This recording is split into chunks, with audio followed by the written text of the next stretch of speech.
ಈಗ ಸರ್ಕಾರ ಉತ್ತರ ಮತ್ತೆ ಕ್ಲಾರಿಫಿಕೇಶನ್ ಮತ್ತೆ ಕೇಳಿ. ಸ್ವಲ್ಪ ಕಾಮತ್ರು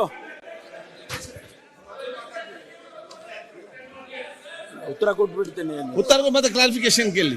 ಉತ್ತರ ಕೊಟ್ಟ ನಂತರ ಮತ್ತೆ ಮಾತಾಡಿ. ಇಲ್ಲ ಗುಡ್ 1 o'clock ಅಲ್ಲ, ಉತ್ತರ ಕೊಟ್ಟ ನಂತರ ನೀವು ಮಾತಾಡಿ. ಕ್ಲಾರಿಫಿಕೇಶನ್ ಕೇಳಿ, ಉತ್ತರ ಕೊಡಿ. 2 ನಿಮಿಷ ಮುಗಿಯುವುದಿಲ್ಲ. Same repetition. ಉತ್ತರ ಕೊಡ್ಬೇಕಲ್ಲ ಮನೆ ಅವ್ರದ್ದು. ನಮ್ಗೆ ಕೊಟ್ಟಿದ್ದಾನೆ ಉತ್ತರ ಕೊಡ್ಲಿಕ್ಕೆ. ಆಮೇಲೆ ಕ್ಲಾರಿಫಿಕೇಶನ್ ಕೇಳಿ. ಉತ್ತರ ಕೊಡಿ ಮತ್ತೆ ಕ್ಲಾರಿಫಿಕೇಶನ್ ಕೇಳಿ. 1 ಗಂಟೆ ಆಯ್ತು, ಬಿಲ್ ಪಾಸ್ ಆಗಬೇಕು. ಮಾನ್ಯ ಅಧ್ಯಕ್ಷರೇ ಆಯ್ತು. ಕ್ಲಾರಿಫಿಕೇಶನ್ ಮತ್ತೆ ಕೇಳಿ. ಕೇಳಿ ಇವ್ರೆ. ಆಮೇಲೆ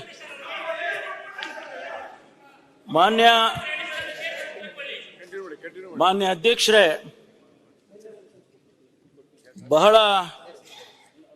ಗಂಭೀರವಾದಂತ ವಿಚಾರವನ್ನ ಇವತ್ತು ನಾವಿಲ್ಲಿ ಚರ್ಚೆ ಮಾಡ್ತಾ ಇದ್ದೇವೆ. ಇಡೀ ವಿಶ್ವ ನಮ್ಮನ್ನು ನೋಡ್ತಾ ಇದೆ. ನಾನು ನಿನ್ನೆ NRI ಬಗ್ಗೆ ತಾವು ಅವಕಾಶ ಮಾಡಿಕೊಟ್ಟಿದ್ರಿ ಮಾತನಾಡುವಾಗ ಅವರಿಗೆ ಅಭಿನಂದನೆಯನ್ನು ಹೇಳಿ ತಾವು ಕೂಡ ಅವರಿಗೆ ಅಭಿನಂದನೆಯನ್ನು ಹೇಳಿದ್ರಿ. ಅದಾದ ಮೇಲೆ ನನಗೆ 3-4 ಕಡೆಯಿಂದ ಮಿಡ್ಲ್ ಈಸ್ಟ್ ಇಂದ, US ಇಂದ, UK ಇಂದ ಎಲ್ಲ ಕಾಲ್ ಬಂತು. ಬೇರೆ ಬೇರೆ ನಮ್ಮ ಕನ್ನಡಿಗರು ಅಲ್ಲಿ ಕೂತ್ಕೊಂಡು ನೋಡ್ತಾ ಇದ್ದಾರೆ ನಮ್ಮ ಡೆಲಿಬರೇಷನ್ಸ್ ಅನ್ನು. ನನಗೆ ಆಗ ಅನ್ನಿಸ್ತು, ಎಷ್ಟು ಸೀರಿಯಸ್ ಆಗಿರ್ಬೇಕು ನಾವೆಲ್ಲ. ಇವತ್ತು ಇಷ್ಟೊಂದು ಗಂಭೀರವಾದ ವಿಚಾರವನ್ನ ನಾವು ಯಾವ ರೀತಿ ಚರ್ಚೆ ಮಾಡ್ತಾ ಇದ್ದೇವೆ. ಇದಕ್ಕೆ ಎಲ್ಲೋ ಒಂದು ಕಡೆ ನನಗನ್ಸೋದು, this is purely my observation, ನಾವು ರಾಜಕೀಯಕ್ಕೆ ಹೋಗ್ಬಿಟ್ವಾ ಅಂತ.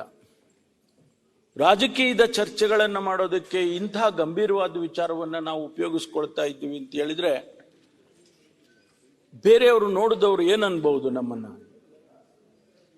ಹಾಗಾಗಿ ಇದಕ್ಕೆ ನನ್ನ ವಿನಂತಿ ಏನು ಅಂತ ಹೇಳಿದೆ, ನಮ್ಮ ವಿರೋಧ ಪಕ್ಷದ ಸದಸ್ಯರುಗಳಿಗೆ, ನಾಯಕರಿಗೆ ಮತ್ತು ನಮ್ಮ ಕಡೆ ಇರ್ತಕ್ಕಂಥ ಸದಸ್ಯರಿಗೂ ಕೂಡ ಇಂತಹ ವಿಚಾರವನ್ನ ಚರ್ಚೆ ಮಾಡುವಾಗ ಒಂದಿಷ್ಟು ನೈಜ ಸ್ಥಿತಿಗಳನ್ನ, ವಿಚಾರಗಳನ್ನ ನಾವು ಚರ್ಚೆ ಮಾಡಿ ಅದಕ್ಕೆ ಏನೆಲ್ಲ ಮಾಡಬಹುದು ಮುಂದೆ ಅನ್ನೋದನ್ನ ಚರ್ಚೆ ಮಾಡಿದ್ರೆ ಬಹಳ ಅನುಕೂಲ ಆಗ್ತದೆ. ಮುಂದೆ ಇಂತಹ ಘಟನೆಗಳು ಮರುಕಳಿಸದೇ ಇರ್ತದೆ ಅಂತೇಳಿ ನನ್ಗೆ ಅನ್ಸುತ್ತೆ. ಮಾನ್ಯ ಅಧ್ಯಕ್ಷರೇ, ನಾವು ದೇಶ ಪ್ರೇಮದ ಬಗ್ಗೆ ಮಾತನಾಡ್ತಾ ಇದ್ದೇವೆ. ಅನೇಕ ಜನ ಮಾತಾಡಿದ್ರು. ದೇಶ ಪ್ರೇಮ, ಕಾಂಗ್ರೆಸ್ ಪಕ್ಷಕ್ಕೆ ದೇಶ ಪ್ರೇಮವನ್ನು ಹೇಳ್ಕೊಡ್ಬೇಕಾ, ಪಾಠ ಕಲಿಬೇಕಾ ನಾವು? ಈ ದೇಶಕ್ಕೆ ಸ್ವತಂತ್ರ ತಂದುಕೊಡ್ತಕ್ಕಂಥ ಕಾಂಗ್ರೆಸ್ ಪಕ್ಷ ಎಷ್ಟು ಜನರನ್ನ ತ್ಯಾಗ ಮಾಡಿದೆ. ದೇಶ ಪ್ರೇಮ ಅಲ್ಲಿಂದ ಬರ್ಲಿಲ್ವ ನಮಗೆ? ಸ್ವತಂತ್ರಕ್ಕೆ ಎಷ್ಟು ಜನನ್ನ ಬಲಿ ಕೊಟ್ಟಿದ್ದೇವೆ ನಾವು? ಅದು ನಾವು ಮರ್ತಿಲ್ಲ. ನಾವು ಕಾಂಗ್ರೆಸ್ನವರು, ಹೌದು ಸುನಿಲ್ ಅವರು ಹೇಳಿದಾಗೆ ಈಗಿನ ಕಾಂಗ್ರೆಸ್ಸೇ ಬೇರೆ, ನಿಜ ಒಪ್ಕೊಳ್ತೀನಿ. ಆದ್ರೆ ನಮ್ಮ ಬದ್ಧತೆ, ನಮ್ಮ ಧ್ಯೇಯ ಅವು ಯಾವುವು ಬದಲಾಗಿಲ್ಲ. 1885ರಲ್ಲಿ ಪ್ರಾರಂಭ ಆದಂತ ಕಾಂಗ್ರೆಸ್ಸಿನ ಬದ್ಧತೆ ಇವತ್ತಿಗೂ ಕೂಡ, ಈವನ್ ಟು ದಿಸ್ ಡೇ, ಒಂದು ಶಬ್ದ ನಾವು ಬದಲಾಯಿಸಿಲ್ಲ. ಒಂದು ಶಬ್ದ ನಾವು ಬದಲಾಯಿಸಿಲ್ಲ.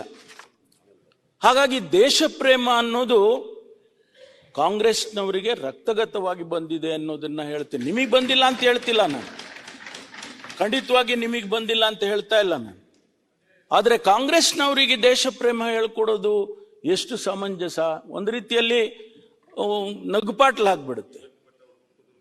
ಹಾಗಾಗಿ ಕಾಂಗ್ರೆಸ್ಗೆ ಆ ಪಾಠವನ್ನ ಯಾರು ಹೇಳ್ಕೊಡೋ ಅಗತ್ಯ ಇಲ್ಲ ಅಂತ ಹೇಳೋದಕ್ಕೆ ಬಯಸ್ತೇನೆ. ಎರಡನೇದು, ಪಾಕಿಸ್ತಾನಕ್ಕೆ ಬೆಂಬಲ ಕೊಡ್ತೀರಿ, ಪಾಕಿಸ್ತಾನದ ಬಾವುಟಕ್ಕೆ ನೀವು ಸಹಕಾರ ಕೊಡ್ತೀರಿ, ಬಾವುಟ ಆರಿಸೋರಿಗೆ, ಪಾಕಿಸ್ತಾನ್ ಜಿಂದಾಬಾದ್ ಅನ್ನೋರಿಗೆ ನೀವು ಅವರಿಗೆ ಸಹಕಾರ ಕೊಡ್ತೀರಿ. 1972ರಲ್ಲಿ ಪಾಕಿಸ್ತಾನದ ಮೇಲೆ ಯುದ್ಧ ಮಾಡಿ ಇನ್ನೇನು ಪಾಕಿಸ್ತಾನವನ್ನೇ ಮುಗಿಸ್ತಾ ಇದ್ವಿ ನಾವು. ರಂಗೂನಿನಿಂದ ಇಸ್ಲಾಮಾಬಾದಿಂದ ಹತ್ರ ಹೋಗಿ ಪಾಕಿಸ್ತಾನ ದೇಶವನ್ನೇ ನಾವು ವಾಪಸ್ ತಗೊಳ್ತಕ್ಕಂಥ ಸ್ಥಿತಿಯಲ್ಲಿ ನಾವು ಇದ್ವು. ನಮಗೆ ಪಾಕಿಸ್ತಾನದ ಬಗ್ಗೆ ಬಹಳ ಅಭಿಮಾನ ಇದೆ, ಅಥವಾ ನಾವು ಜೈ ಎಂದವರಿಗೆ ಎನ್ಕರೇಜ್ ಮಾಡ್ತೀವಿ ಅಂತಿರಲ್ಲ. ಇದು ಎಷ್ಟು ಸಮಂಜಸ ಯೋಚನೆ ಮಾಡಿ. ಪ್ರಧಾನಮಂತ್ರಿಗಳು ಅನ್ಶೆಡ್ಯೂಲ್ಡ್ ವಿಸಿಟ್ ಮಾಡ್ತಾರೆ ಪಾಕಿಸ್ತಾನದ ಪ್ರಧಾನಮಂತ್ರಿ ಹತ್ರ. ಅಗತ್ಯ ಇದ್ದೋ ಇಲ್ಲ ಗೊತ್ತಿಲ್ಲ ನನಗೆ, ಅವ್ರು ಯಾಕೆ ಹೋಗಿದ್ರು ಗೊತ್ತಿಲ್ಲ. ಒಂದು ಫ್ರೆಂಡ್ಶಿಪ್, ಹೌದಪ್ಪ ನಾವು ಪಕ್ಕದಲ್ಲಿ ನೇಬರ್ಸ್ ಇದ್ದೀವಿ ಅವ್ರನ್ನೂ ಕರೆಯೋಣ ಅಂತೇಳಿ ಅವರು ತಮ್ಮ ಸ್ವೇರಿಂಗ್ ಇನ್ನಿಗೆ ಕರೀತಾರೆ. ನಾವು ಅದನ್ನು ತಪ್ಪು ತಿಳ್ಕೊಂಡ್ವಾ ನಾವು?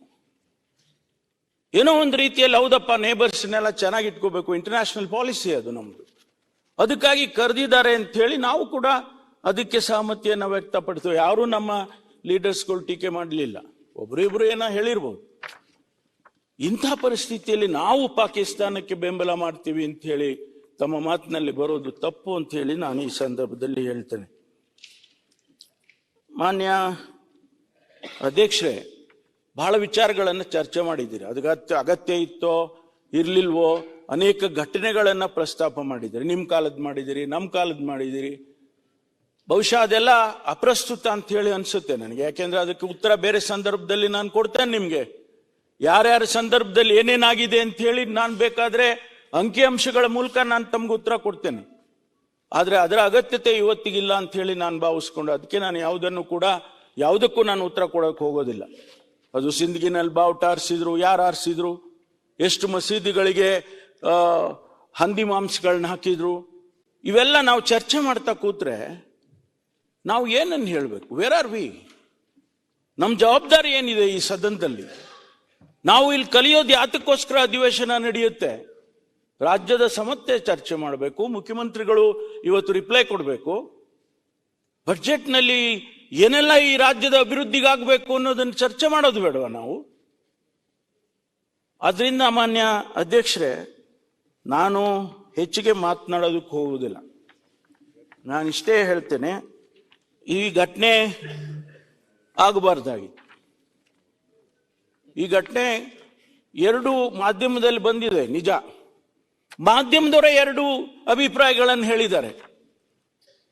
ಕೆಲವರು ಹೇಳಿದ್ದಾರೆ ಹೌದು ಅವನು ಪಾಕಿಸ್ತಾನದಿಂದ ಬಂದಂತ ಹೇಳ್ದ ಅಂತೇಳಿ ಎಲ್ಲ ಅವರು ಬಹಳ ಕ್ಲೋಸ್ ಅಪ್ ಅಲ್ಲಿ ಟಿವಿನಲ್ಲೆಲ್ಲ ತೋರಿಸಿದ್ದಾರೆ. ಇನ್ ಕೆಲವರು ಇಲ್ಲ, ನಾನು ಅಲ್ಲೇ ಪಕ್ಕದಲ್ಲೇ ಇದ್ದೇನೆ, ಆ ರೀತಿ ಏನು ಹೇಳ್ದ ಕೇಳಿಸ್ಲಿಲ್ಲ ಅಂತಾರೆ. ಅದಕ್ಕಾಗಿ ಇವತ್ತು ನಾವೇನ್ ಮಾಡಿದ್ದೇವೆ ಅಂದ್ರೆ, ಇಮಿಡಿಯೇಟ್ ಆಗಿ ಸುವಮೋಟೋ ಕೇಸ್ ತಗೊಂಡಿದ್ದಾರೆ, ರಿಜಿಸ್ಟರ್ ಮಾಡಿದ್ದಾರೆ. ನಿನ್ನೆ 6 ಗಂಟೆಗೆ ಕೇಸ್ ರಿಜಿಸ್ಟರ್ ಮಾಡಿದ್ದಾರೆ. ನಿಜ, ಅಲ್ಲಿ ಪೊಲೀಸ್ನವರಿದ್ರು, ಬೇಕಾದಷ್ಟು ಜನ ಪೊಲೀಸ್ನವರಿದ್ರು. ನಾನು ಕೂಡ ನಮ್ಮ ಅಧಿಕಾರಿಗಳಿಗೆ ಹೇಳಿದೆ, ನೋಡಪ್ಪ ಯಾರನ್ನು ಬಿಡಬೇಡಿ, MLA ಬಿಟ್ಟು MLCಗಳನ್ನ ಬಿಟ್ಟು ಅವ್ರು ಯಾರನ್ನು ಕೂಡ, ಯಾರು ಮತ ಹಾಕೋಕೆ ಒಳಗಡೆ ಹೋಗ್ತಾರೋ ಅವ್ರಿಗೆ ಮಾತ್ರ ಐಡೆಂಟಿಟಿ ಕಾರ್ಡ್ನ ಚೆಕ್ ಮಾಡಿ ಒಳಗಡೆ ಬಿಡಿ ಅಂತ ನಾನು ಕೂಡ ಸೂಚನೆ ಕೊಟ್ಟಿದ್ದೇನೆ. ಆದ್ರೆ ಗೆದ್ದಾದ್ಮೇಲೆ 4 ಜನ, ಮಾನ್ಯ ಅಧ್ಯಕ್ಷರೇ, ಅಜಯ್ ಮಾಕನ್ ಅವರು, ನಾಜೀರ್ ಹುಸೇನ್ ಅವರು, GC ಚಂದ್ರಶೇಖರ್, ನಾರಾಯಣ್ ಸಾಬ್ ಬಾಂಡೆ 4 ಜನ ಗೆದ್ದಿದ್ದಾರೆ. ಗೆದ್ದಾಗೆ ಅವರ ಸಹಕಾರ ಕೊಡ್ತಕ್ಕಂಥವ್ರು, ಅವ್ರ ಜೊತೆಯಲ್ಲಿ ಬಂದಂಥವ್ರು, ಅವರು ಒಂದಿಷ್ಟು ಸಂತೋಷವನ್ನು ವ್ಯಕ್ತ ಮಾಡಿದ್ದಾರೆ. ಇವರ ಜೊತೆಯಲ್ಲೂ ಬಂದಿದ್ದಾರೆ. ಅದನ್ನು ತಪ್ಪು ಅಂತ ಹೇಳ್ತೀನಿ ನಾನು. ಅವರನ್ನೂ ಕೂಡ ಒಳಗಡೆ ಬಿಡಬಾರ್ದಾಗಿತ್ತು. ಅವರು ಮಾನ್ಯ ನಾಜೀರ್ ಹುಸೇನ್ ಅವರು 25 ಜನರಿಗೆ ಅವರು ಪರ್ಮಿಷನ್ ತಗೊಂಡಿದ್ದಾರೆ. ಅವರೆಲ್ಲ ಒಳಗಡೆ ಪರ್ಮಿಷನ್ ಯಾವಾಗ ಕೊಟ್ಟಿದ್ರು ಅವರೆಲ್ಲ ಒಳಗಡೆ ಬಂದಿದ್ದಾರೆ. ಆದ್ರೆ ಇವರು ಆ ಜೋಶ್ನಲ್ಲಿ ಪಾಕಿಸ್ತಾನ್ ಜಿಂದಾಬಾದ್ ಅಂತ ಅವನು ಹೇಳಿದ್ದಿದ್ರೆ ಅದು ಇನ್ನೂ ಹೆಚ್ಚಿನ ರೀತಿಯಲ್ಲಿ ನಮಗೆ ಗಮನಕ್ಕೆ ಬರ್ತಿತ್ತು ಅಂತ ಹೇಳಿ ಮಾಧ್ಯಮದವರು ಹೇಳ್ತಾರೆ. ಅವನು ಹೇಳಿದ್ವಾ ನಾವು ಡಿಬೇಟ್ ಮಾಡೋದಕ್ಕಿಂತ ಸೈಂಟಿಫಿಕ್ ಆಗಿ ಅದನ್ನ ತಿಳ್ಕೊಳ್ಬೇಕಲ್ಲ. ಅವನು ಹೇಳಿದಾನೆ ಅಂತ ತಿಳ್ಕೊಳ್ಳಿ. ಯಾವ ಕ್ಷಣಕ್ಕೂ ಕೂಡ we will not Fargo his statement. ಅವನನ್ನು ಬಿಡೋದಿಲ್ಲ, ಅವನಿಗೆ ಶಿಕ್ಷೆ ಕೊಡ್ತೀವಿ. ಎಂತ ಶಿಕ್ಷೆ ಕೊಡ್ತೀವಿ ಅಂತೇಳಿ ಕಾನೂನಲ್ಲಿ ಏನಿದೆ ಅದು ಕೊಡ್ತೇವೆ. ಕೇಳಿ ಯಾರು ಪಾಕಿಸ್ತಾನ್ ಜಿಂದಾಬಾದ್ ಅಂತ ಏನಾದ್ರು ಆ ವ್ಯಕ್ತಿ ಹೇಳಿದ್ದಾನೆ ಅಂತೇಳಿ ನಮ್ಮ FSL ರಿಪೋರ್ಟ್ ಅಲ್ಲಿ ಬಂದ್ರೆ ಒಂದು ಕ್ಷಣ ಬಿಡೋದಿಲ್ಲ, ಒಂದು ಕ್ಷಣ ಬಿಡೋದಿಲ್ಲ. ಅವನಿಗೇನ್ ಕಾನೂನಿನಲ್ಲಿ ಶಿಕ್ಷೆ ಕೊಡಬೇಕೋ ಅದನ್ನ ಖಂಡಿತವಾಗಿ ನಾವು ಕೊಡ್ತೇವೆ ಅಂತಕ್ಕಂಥ ಮಾತನ್ನು ಹೇಳ್ತೀನಿ. ಯಾರನ್ನು ಇಲ್ಲಿ ರಕ್ಷಣೆ ಮಾಡೋ ಅಗತ್ಯ ಇಲ್ಲ ನಮಗೆ. ಅವನು ಯಾರೇ ಇರ್ಬೋದು, ಯಾರ ಕಡೆಯಿಂದನೇ ಬಂದಿರ್ಬೋದು, ನಾವು ರಕ್ಷಣೆ ಮಾಡ್ತಕ್ಕಂಥ ಅಗತ್ಯ ಇಲ್ಲ ಅನ್ನೋದನ್ನ ಸ್ಪಷ್ಟವಾಗಿ ಈ ಸದನಕ್ಕೆ ನಾನು ತಿಳಿಸೋದಕ್ಕೆ ಬಯಸ್ತೇನೆ. ಆದ್ರಿಂದ ಈಗಾಗಲೇ FIR ಆಗಿದೆ, ತಾವು ಕೂಡ ಕಂಪ್ಲೇಂಟ್ ಕೊಟ್ಟಿದ್ದೀರಿ, ಅದನ್ನು ಕೂಡ ಅದೇ FIRಗೆ ಸೇರಿಸಿದ್ದಾರೆ. ಇನ್ವೆಸ್ಟಿಗೇಷನ್ ಮಾಡ್ತೀವಿ. FSL ರಿಪೋರ್ಟ್ ಬಂದ ಕ್ಷಣ ನಾನು ಕ್ರಮ ತಗೊಳ್ತೀನಿ ಅಂತ ಹೇಳಿ ನಾನು ಈ ಸಂದರ್ಭದಲ್ಲಿ ಹೇಳ್ತೇನೆ. ಇದನ್ನ ಹೆಚ್ಚು ವಿಳಂಬಿಸ್ಬೋದು, ನಾವು ವಿಸ್ತರಿಸ್ಕೊಂಡು ಹೋಗ್ಬೋದು, ಆದ್ರೆ ಎಲ್ಲಿಗೆ ಮುಟ್ಟುತ್ತೆ ಇದು? ದೇಶದ ಹಿತದೃಷ್ಟಿಯಿಂದ, ಸಮಾಜದ ಹಿತದೃಷ್ಟಿಯಿಂದ ನಾವು ಸರ್ಕಾರ ಬದ್ಧವಾಗಿದೆ. ಯಾವುದೇ ಕಾರಣಕ್ಕೂ ಇದೊಂದೇ ಘಟನೆ ಅಂತಲ್ಲ, ಮಾನ್ಯ ವಿರೋಧ ಪಕ್ಷದ ನಾಯಕರಿಗೆ ಅಶ್ಯೂರೆನ್ಸ್ ಕೊಡ್ತೇನೆ ನಾನು, ಇದೊಂದೇ ಘಟನೆ ಅಂತಲ್ಲ.